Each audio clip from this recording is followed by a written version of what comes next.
Rights সোসাইটিকে ধন্যবাদ ও কৃতজ্ঞতা এই পবিত্র দিনে একটি অসাধারণ আয়োজনের জন্য। কৃতজ্ঞতা একজন সন্তান হিসাবে,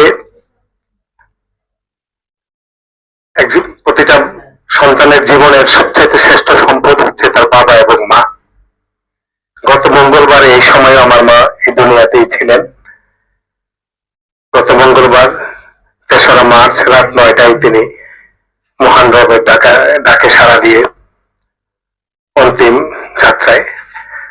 আমার মাকে স্মরণ করে আজকে যে দোয়ার জন্য আমি সিভিল রাইটস সোসাইটির একজন সদস্য হিসাবে আমি সংগঠনের সকলকে কৃতজ্ঞতা জানাচ্ছি।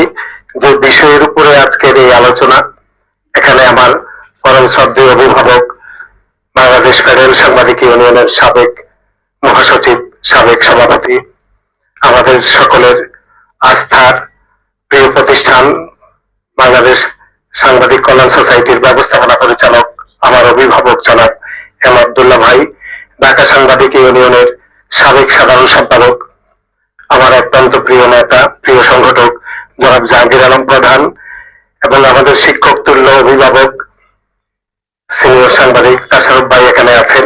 সাবজেক্টের উপরে তারা নিশ্চয়ই আলোচনা করেছেন এবং করবেন। আমি আমার মায়ের রুহের মাগফিরাত কামনায় আপনাদের সকলের কাছে দোয়া চেয়ে আমি আমার কথা এখানে শেষ করছি। আসসালামু আলাইকুম।